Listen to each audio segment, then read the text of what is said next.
Well, good evening. We're going to talk about antennas.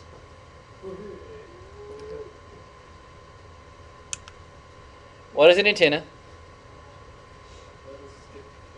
Receives transmissions. Receives transmissions, and you can also send them out too, right? What about its performance? Think about it. Isn't your satellite an antenna? How does it act during a storm? So weather can affect antenna, right? All an antenna is a conductor for electrical current to be sent from one location to another. Radio stuff from one to another. It's the medium, all right? An antenna is a passive conductor used to send electromagnetic signals from point A to point B. Is that good? Sure. If you want to listen to radio or whatever, right? So here's how you're going to do it. You're going to have your source.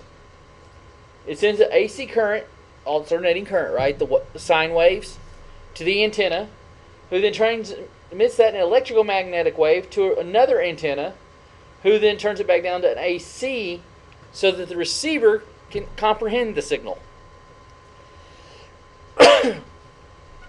Get to know this diagram because you may see it again. What is an antenna in its simplest form? It's a metal rod called a whip antenna. You have a ground plate and a rod stuck through it. That's an antenna. Or you put a hanger through a old can of corn.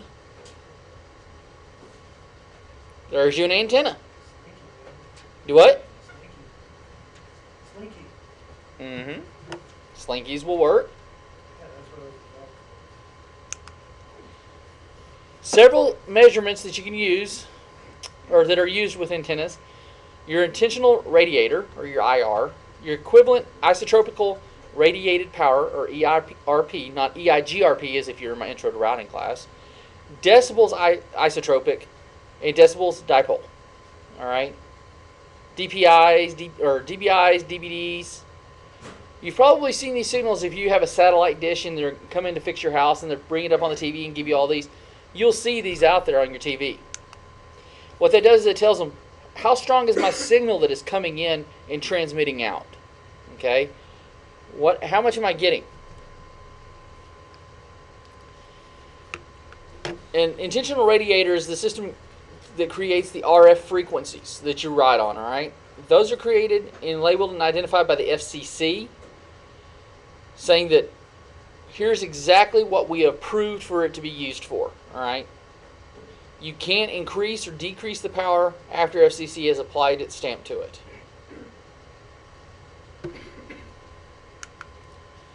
The EIRP, which is an isotropic radiator, is a source of RF waves that have the same magnitude or properties in all directions. Instead of a singular, it's radiated, right? It goes out in multiple radiants. Y'all have heard the term radiance, right? What is radiant?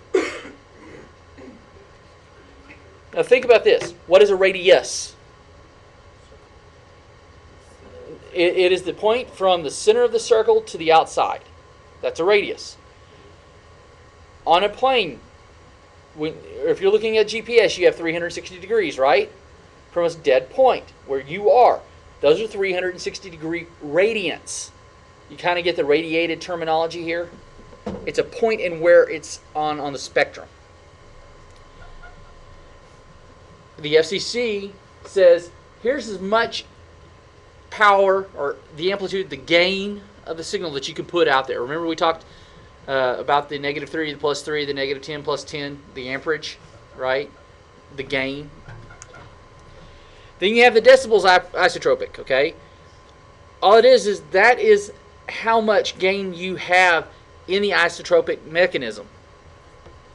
How much gain of power can you funnel through that antenna to the intended target.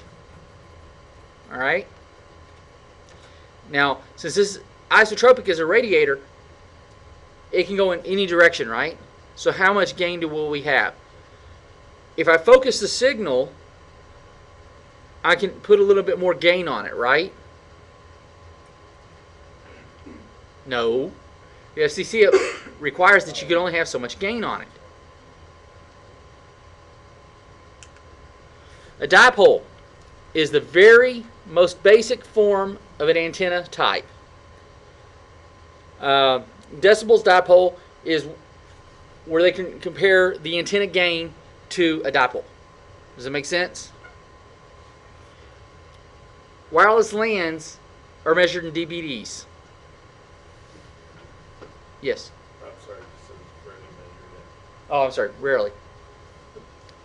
I'm on meds, so I'll have a slip of the tongues. You have three different types. You have omni, semi, and high directional, right? Omnidirectional goes in 360 degrees. Semi-directional can go in 90s or 180s, specified range. Like we talked about when I drew up on the board the cellular tower signals, how they come out. They're basically coming out in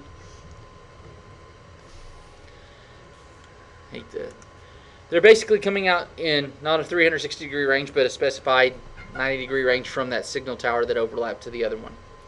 Then highly directional. I'm pointing it down to 1%, so that would be a better straight line shot. So which do you think is going to get there faster? An omnidirectional or a highly directional? Because if I converge all that gain that I have out here into that one stream, I have a little bit more flexibility, a little bit more range that can get, because you have a higher signal going in one specific direction to an antenna rather than having to flood the gain out that one antenna. Does that make sense? If I have 10 decibels that I can use out here and I put 10 decibels here, I could probably go an extra 2 miles because I have a narrow path for those 10 decibels to go.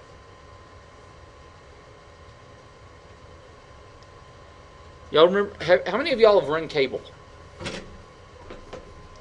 through ceilings and stuff like that? Yes, Rick, I know you did because you did Saturday.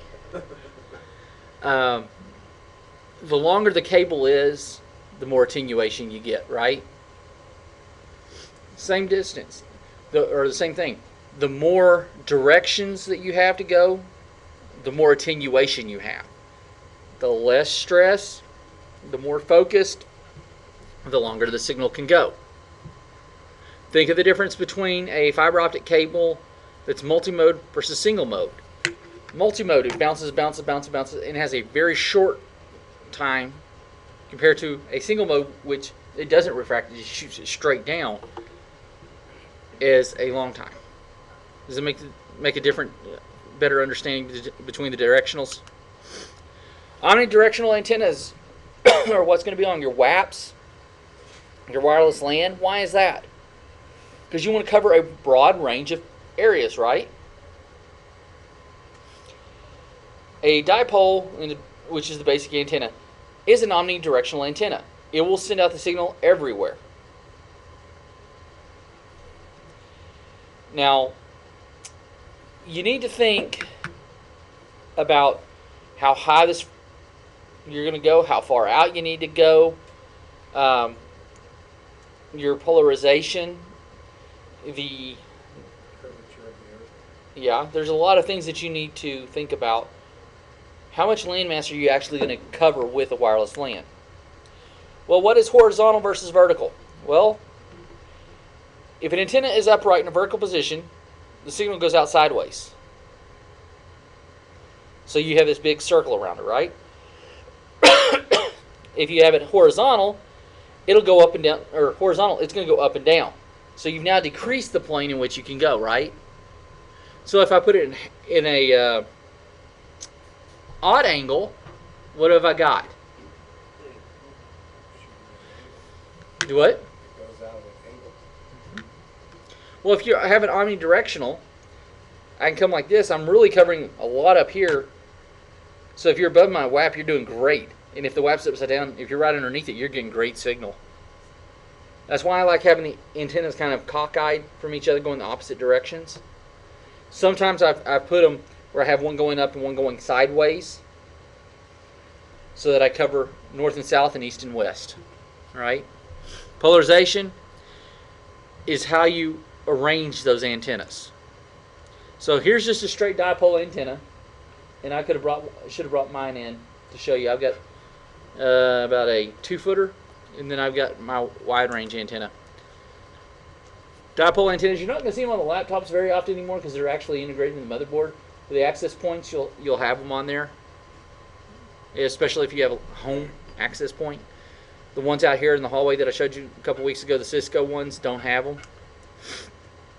Antenna diversity, you can have multiple types to send out, and it will select the best signal for where it's at. All right. Antenna diversity, it will you can say transmit out on the one that you receive the best from. All right. Simnite directional will focus in a directional one direction really, and it's basically going to be a wireless bridge.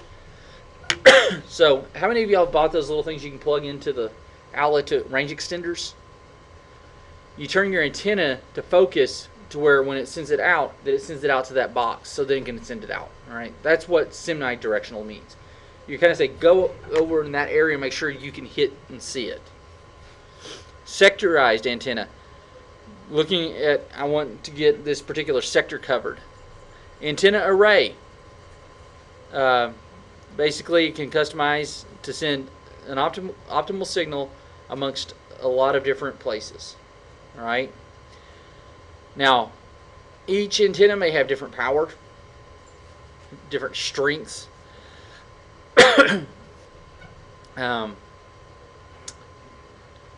But just depending on what you're trying to get done. All right. Like here's a sectorized antenna. Look familiar, right? We just talked about that last week, where you have your cell phone types. Each one of these are different carriers sending out on that different types of sections. Some of these, like this one right here, may go straight to another tower that looks like this, so they can receive that signal and give you your LTE. All right. High directional antenna. Those are going to be the ones that can go 25 miles per se. Those are your line of sight, your microwave antennas, your real tall cell phone towers that are pointing down to multiple locations. Those are the ones you see going down the highway. Those are your point-to-points. If you use it for an indoor wireless LAN, which you're not supposed to, you will fry yourself and everything in your house.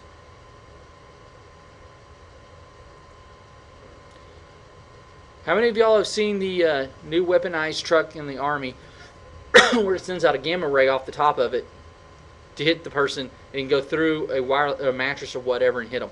And it feels like it goes down to 1/64th of your skin, feels like you're getting a sunburn. And it's the most intense pain you can feel. That's what that is. So imagine having a complete sunburn all the time in your house. It will blow out every single piece of electronics you have in your house, your microwave, your fridge. You won't be able to get in there and turn it off once you plug it in because you'll be burning yourself. All right. Highly directional antennas. Satellite, microwaves, with those type of dishes. All right. Ever wonder why satellite dishes are only like 10 miles above the earth? Satellite dishes? Or the satellite, Satellite. for the satellite dish companies? They only go out 10 to 15 miles above the earth. That's their orbit. Why? You know, you only have like 7 miles to get to outer space from any given point. They're only 3 miles out beyond that. 3 to 8. And reason being is because they need to be within that 25-mile range from your house. It's kind of cool that there could be 3-inch difference between a house in Dallas and my house for DirecTV, because them coming straight down from that satellite. Now it's 200 miles that way, But to boom up and then come back down, it's nothing. Pretty interesting, huh? Never thought going up and then coming back down would be shorter distance than going straight across.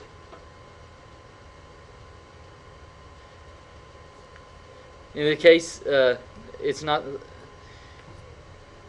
It would not be a. The Pythagorean theorem wouldn't work very well, would it? A squared plus b squared, so 25 squared, 25 squared, will not equal the 200 miles squared. All right, precision antennas, or precision is needed to make that single point. That's why they come down to like 6 digits beyond the period on a satellite dish to align it perfectly where that satellite is. They call that, we'll get into the azimuth in elevation, the beam width, and the Fresnel zone. All right, antenna radiation chart. Like I said, your radiation of your 360 degree, right? That's what it means. The outer circle of it is 100% gain. The inner circle is less than 100% because it doesn't take me as much power to get to you, right? When I get to the outermost signal, that is the 100% gain line. It took 100% of my gain to get to that point. That's all it means. That makes sense? Someone learned something right there? Write it in your journals. All right. The azimuth chart represents the horizontal coverage. The elevation chart is vertical. Makes sense, right? Other than the azimuth. Do you have a question? Oh, you just flicking your fingers. Oh, okay. So here you go. Here's an antenna radiation chart. Your radiation point will be right here in the center. That's where your wireless signal goes out. Here's the directional. And then when you get to the -3 line, that's the outer ring. When you get to the 0 ring, that's the outermost point of the ring. That's your line of gains, or your gain line. All right? That's how far it'll go out. Yes? I noticed that like 11 and 5 o'clock, there's a slight dip inside. Is that loss of signal? Mm-hmm. Yep. Illustrating that you could have a loss of signal, probably. But it's kind of giving you the where they put that antenna at. You see how the directional focus is stronger here than it is here? That's when it's going a little bit beyond that circle. Does that make sense now?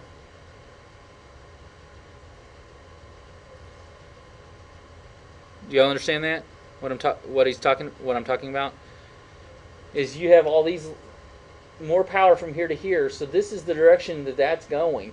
It's going in the 11 to 5 direction rather than the north-south or east-west, because you see there's that less coverage here and less coverage here. Does that make sense?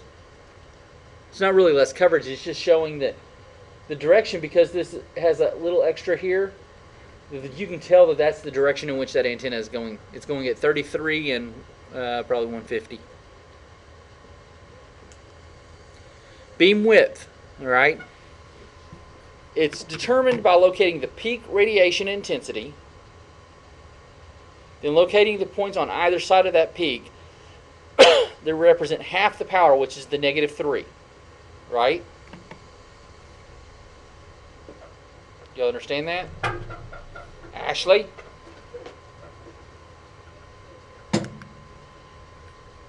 Here's the illustration. At this point, this point, this point, and this point, that's the -3 area. Okay? So when we came here, notice this is the -3 line. That right there is the beam width. Anything that's outside that -3, that other small fraction of that beam width, is just radiated beam width. Make sense? So if you're outside that -3, you're not really going to get a guaranteed signal. The Fresnel zone is the line of sight. Basically, it's a theoretical straight line from like Dallas to myself. That would be a line of sight. I can see her, she can see me. Anything that's close enough to that line of sight can pick up that signal. Now you understand why wireless is unsecure. Even with WPA2. All I've got to do is get near your line of sight and I can get into your information. Generally, the 60% of the first Frenzel zone must be clear of obstacles. Why? Because you want the bulk or the heavy part of your transmission to get there without any interference. You have 3 zones in the Frenzel zone. You have zone 1, zone 2, and zone 3. So 60% of this must be cleared of any obstacles.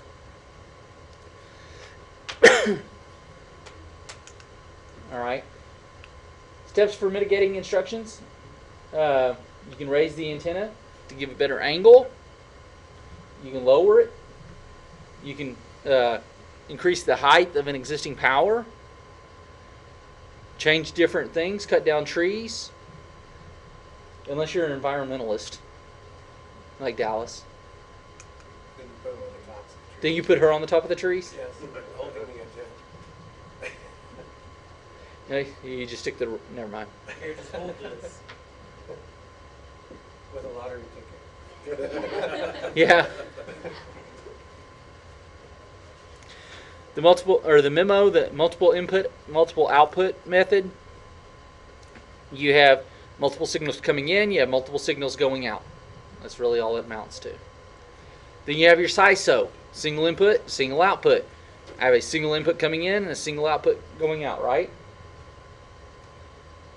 Now, your home, the 802.11a, b, and g's are what we call SISOs. We have one train going out, one train coming in, and that's it. So what is a memo? The 802.11. I have the 2 channels, right? The 5.2 or 2.4 and 5.2s. Right? What it means is the N is called HT memo, or high throughput. That means I can have multiple sources for each antenna to receive different signals. All right? So here's how a SISO goes. You have your input, go to the processor, go to the radio. It goes off the transmit. It hits the receive antenna, who comes back in, goes through the radio, goes through the processor, comes back out as an output. That's all it is. Signal would go the opposite direction. On the other one, this would be a transmit, this would be the receive. All right? The memo. You have multiple processors, multiple radios, multiple threads, multiple... Does that make sense now? Single versus multi. One input, one output, or they do both? On this, Yeah. they do both. Memo signaling processes. Spatial diversity, multiplexing, maximal racial combining, and transmit beam formation. Okay, what is spatial diversity? It sends the same transmission out, but from different antennas.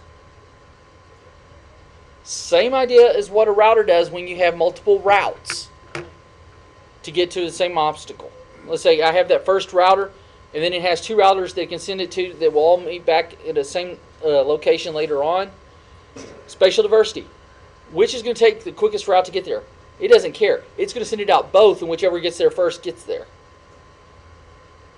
That's what spatial diversity means. It can increase your reliability because it has that other signal that's been sent.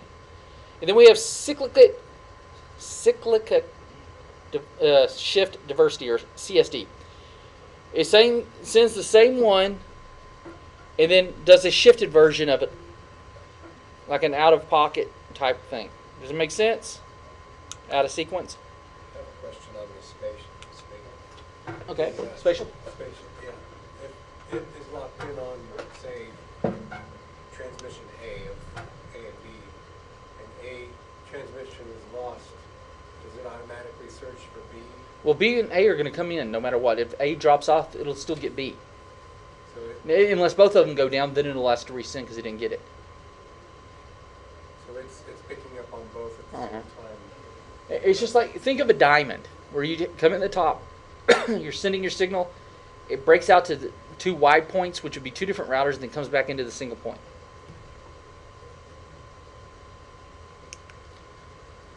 All right, spatial multiplexing. It splits up the data, sends it out over the multiple antennas, just like we said. The space-time block coding, it sends the redundant part of it to all of the transmitted signal on any unused antennas. Would that be good or bad? Depends on how many times it bounces. Yep. But guess what? If I'm sitting over here on an antenna that's not normally used, and I'm just sitting there, threw my land trap down, what do I got? I'm picking up everything. So it could be used for bad things, but also good things, right? Here's spatial multiplexing. Both of them send them out. They bounce off into many different things. And either one can receive it and then process it back in. Does that make sense? Maximal racial combining, or all it does is that is the how shall I explain this? When you have from the spatial antenna, when we have the multiple copies, all right, it is the mathematical equation on how to handle it. Does that make sense? The ratio is just mathematical calculations. Just make sure that whichever came in better. Let's say Rick tells me something and Adam tells me something at the same time. Whichever one got to me the strongest, the loudest, and the best, I'm going to hear, right? That's the ratio. The ratio will say, okay, listen to this one. Even though they're telling me the exact same thing, I'll hear his better, so his is going to be the one that I deal with. That's the algorithm that it comes. Transmit beam forming. All it does is it takes your transmission and conforms it to where it's not going to have any signal interference. That's really what it's supposed to do. I've never gotten it to work. I always seem to have obstacles. Explicit feedback is the technique which the receiver makes a series of computations, then sends them to the transmitter, which then uses to figure out how to send the best transmissions. Okay? Implicit. The information is computed by the receiver and sent back to the transmitter.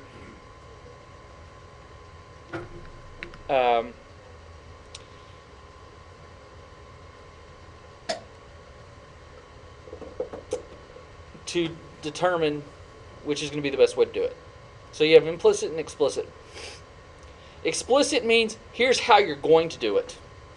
You're going to send it this way. Here's going to be the best way I'm going to receive it. Okay, that's what the receiver antenna will say. And then implicit says, here's the best way I'm going to do it. You don't have to do it this way, but here's how I'm going to do it. Jordan, wake up. I'll have to put you on the electric chair. Give you a zap. Wake you up, right? Okay. Antenna installation. Basically, you want to point it in the right direction. If you need to, make small micro adjustments to increase your performance. And then you want to measure to make sure you're getting your maximum performance, right?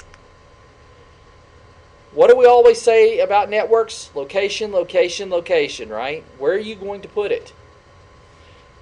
Because wireless LANs are omnidirectional, you want to make sure that all spaces are covered, right? Not just a single space. You want to make sure they have no obstruction to any other RF signal. That's why you want auto-configuring WAPs. So where if you put another channel up here, then it's automatically ingest the channels to where you don't have to worry about it. An outdoor is really going to be on a mast or a pole of some sort shooting up. Kind of like your satellites. And antenna accessories, you're going to have amplifiers, attenuators, RF cables, connectors, and lightning arresters. Lightning arresters are pretty nice, especially if you get hit. What is an amplifier? Basically, all it is like another switch on the network side. It's to amplify the signal to give you a better, stronger signal, or give it a boost, kick in the butt. Unidirectional amplifier increases that one single direction. Bidirectional gives you multiple different directions. Your attenuators, it decreases your RF signal when the gain of the antenna did not match the power output. Okay? So you're not going to have so much, if you don't have enough power, it reduces the effectiveness of your RF signal so they balance out. Fixed loss attenuators, you can set, if you start losing signal at a certain point, you can set it to come back if you want. Variable loss, the user can adjust that set if they want. If you're a company, you want to always have this because you don't want the user configuring anything on your network. RF cables and connectors. Basically, you're going to have your single splitter that has one input, multiple outputs, right? Just kind of like a cable splitter that you have on the outside of your box. That's all it is. Lightning arrestor. All it is a ground cable connected through a screw onto your box, or you connect it to your wireless antenna there. And so that when it comes down, it goes to a grounding cable. That's all an arrestor is. Any questions on that? Well, how do we measure the performance? Well, what about a SOM or VWSR, right? Link budget. All it says is, how are we going to determine if a signal is the proper strength when it's reaching its destination? You're budgeting, saying, okay, it should have this much, right? Would you rather be over budget or under budget?